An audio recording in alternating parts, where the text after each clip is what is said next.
Hi, welcome to my channel. My name is Leilani. You could call me Lay. Today I want to look over a reading list that Goodreads just put out. It is the 40 most read books of 2023, and it's basically to check your Goodreads challenge so far. So my goal for this year was 100 books, and I'm doing well. I'm around 70 books right now, but most of my books have been romance, but specifically like a lot of dark romances, like a lot of mafia romances. So I want to see this list that they have of the top 40 books that people have been reading this year to see if I even read any. So I am curious. So again, I'm going to screen record the article so you could see. So it's basically to check your reading challenge for this year. So books 1 through 4. I've read 3 out of the 4. I'm just gonna note that I don't plan on ever reading Colleen Hoover. I just don't care. So I would say I did good with these. And these books, I read last year, I believe. I think I read I'm Glad My Mom Died this year, but the other 2 from Taylor Jenkins Reid I read like a couple years ago.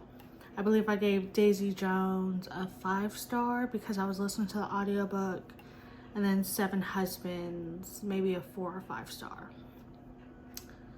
Books 5 through 6.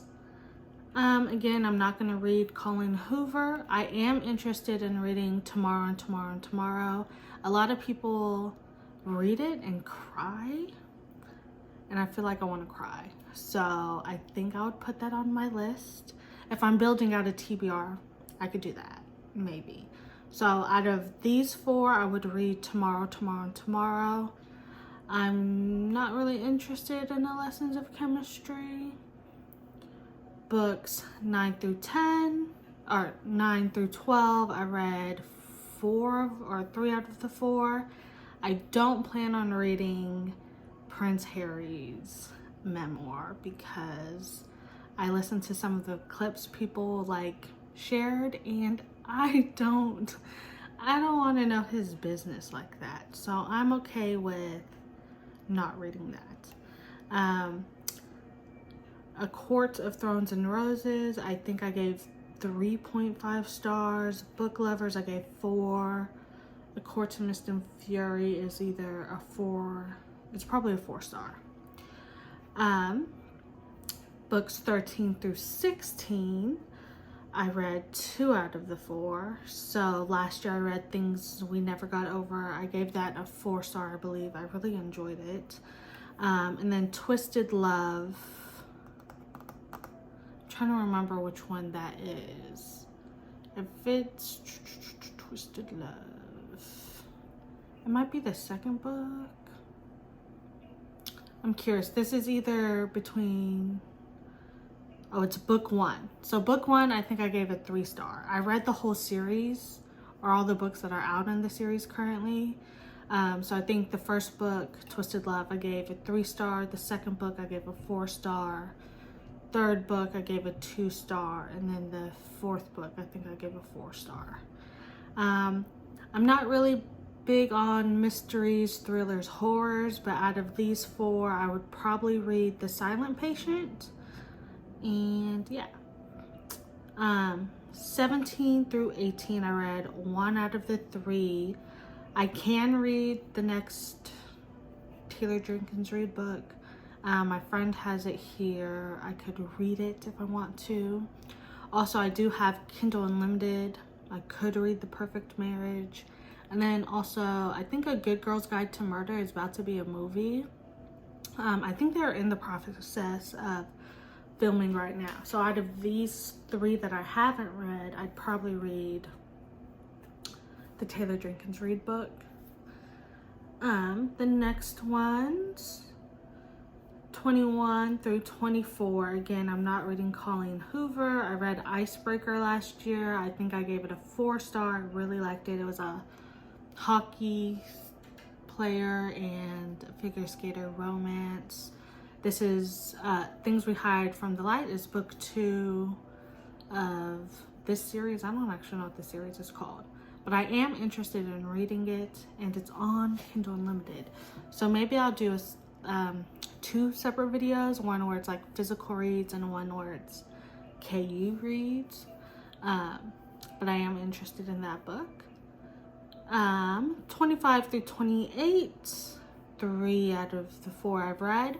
I don't really know what Mad Honey is about. I think it's a romance, but I don't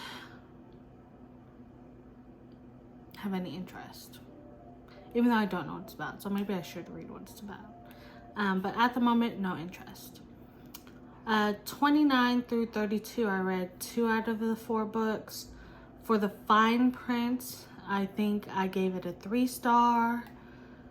Twisted Games is like the bodyguard princess trope, which I really like. It's one of my favorite tropes.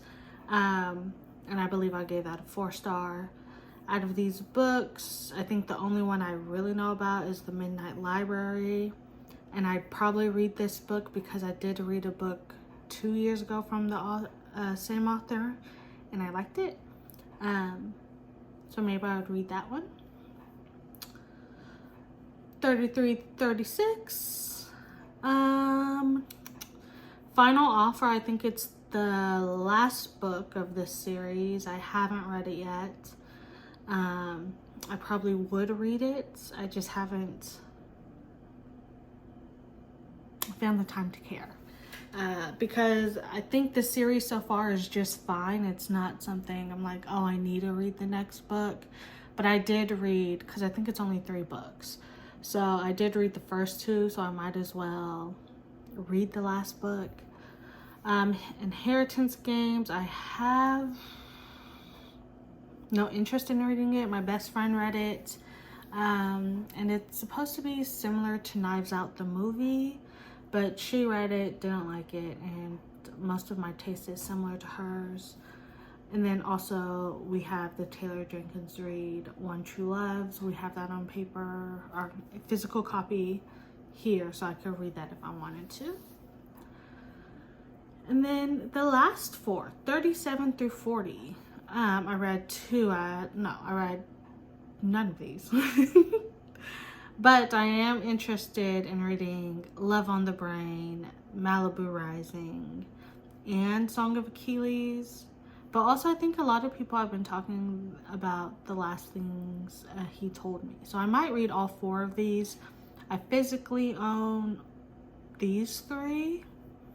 So that's fine. I might actually do just a reading vlog with all Taylor Jenkins Reid's books and all of Ali Hazelwood's books, because I just got the 3rd book in this series, and I have 2 of her novellas that I need to finish. But I'm kind of... Is it weird to say I'm kind of disappointed in this selection for 40 books that people have read? Because I think out of all of these, like, everyone's mostly white except for like Anna Hong. And most of these are not 2023 releases. So I think that's what I was expecting from like best of 2023. So we'll see. Maybe I'll do a reading challenge for it.